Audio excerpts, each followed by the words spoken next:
we have to peel off the radish after we wash it. Okay, I'm using filler. If you have knife, you can use that too. It's okay. Now we peel off the radish. We're gonna peel off really good the radish.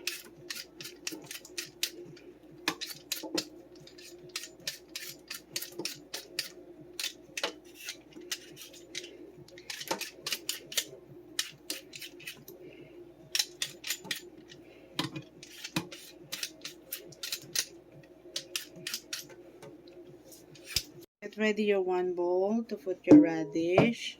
And also, when you see this stem, you gotta remove it, okay? We have to remove that and cut it. And it's okay, it's already gone. And then we have to slice it.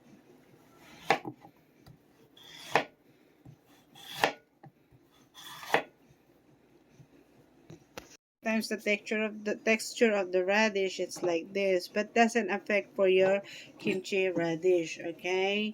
Then you keep cut, and we slice very thin, not totally thin, slice like this big, okay? You don't need very thin. And we're gonna keep slicing until we get done. As you can see, we almost done to cut everything, all the radish.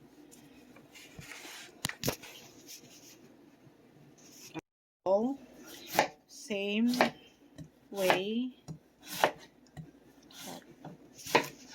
Cup rock salt. You can use iodized salt, okay? Just only rock salt, sea salt if you have it.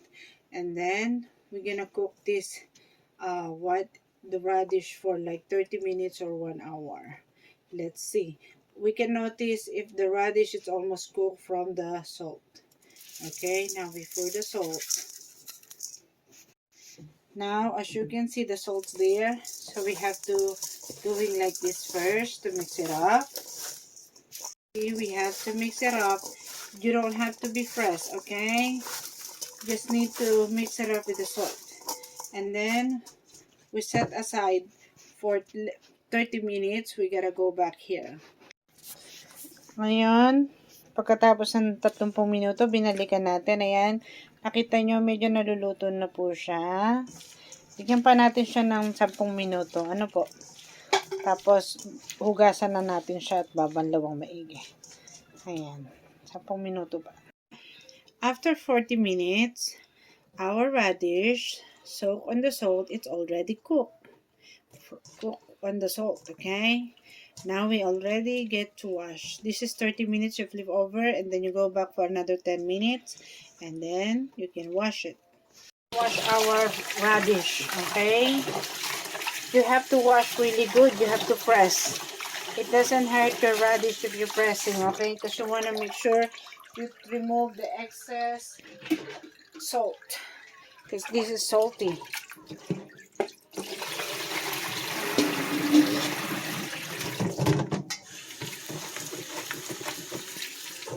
Yeah, like you're scrubbing, it's okay.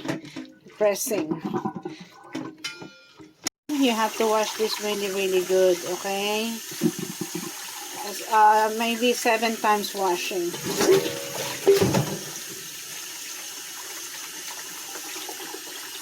Let's try.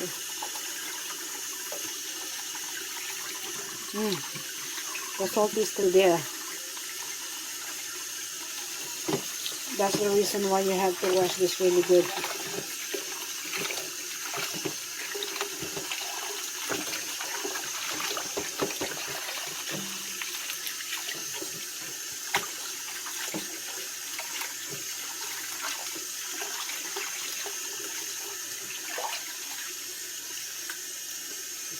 This is like kimchi. You have to wash really good, okay?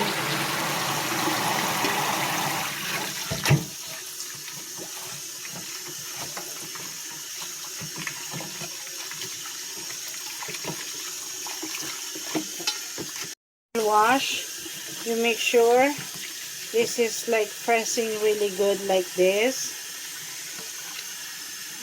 like you're pressing clothes. Make sure there's no water. Korean chives here or Chinese chives. If you don't have Chinese or Korean chives, it's okay. You don't have to be worried. Sometimes people, they just want to put it, okay? Like me, I like that smell. That's why I put this on my kimchi, radish or kimchi. The Korean chives or Chinese chives, you're gonna cut here. You have to remove this stem, okay? And then, for me, I don't put this. It's already clean. We're gonna cut in tiny pieces. Not really tiny, it's just like this big, okay? Like 1 inches or 2 inches. 1 inches, okay? This is 1 pound.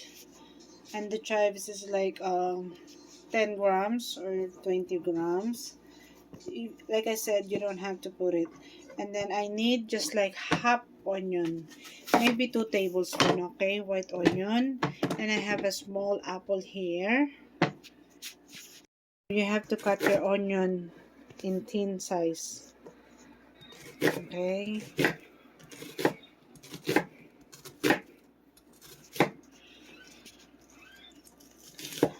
Now you already cut your onion. Make sure you take it off like this, okay.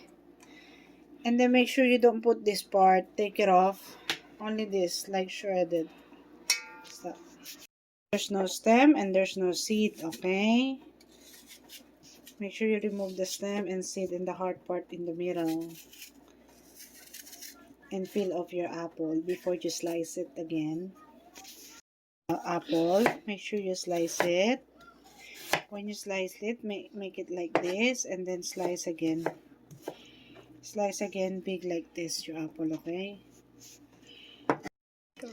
Now we put our apple in here.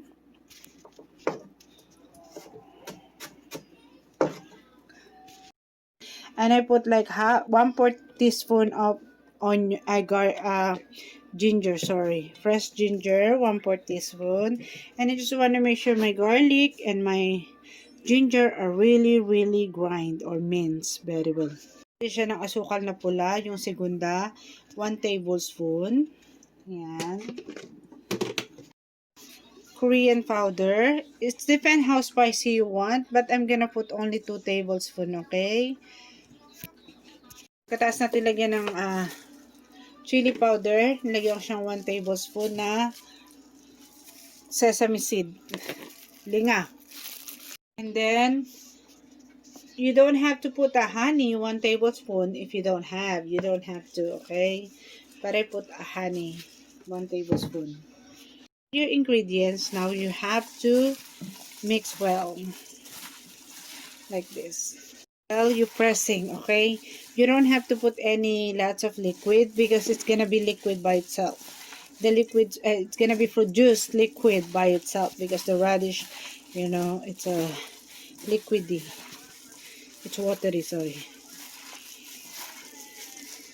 Yeah, when you press, did you see? When you press it, the waters come out from radish. Then you can try it, guys, if it's salty enough for you. If you want a little bit salty, you can add fish salt. If your fish salt, like Korean fish salt, it's not that salty like other brand salt, other countries fish salt, it's really salty. So if you add Korean fish salt, you just can add 1 tablespoon. But if it's other country fish salt, it's really salty, you can just add half tablespoon, okay? Or else, if this is salty enough for you, then you don't have it. You have to try it.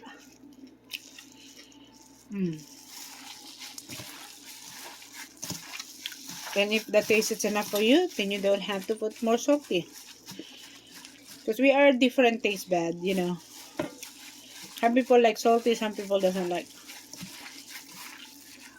So we're gonna put this outside for 5 hours before we put on the fridge, okay?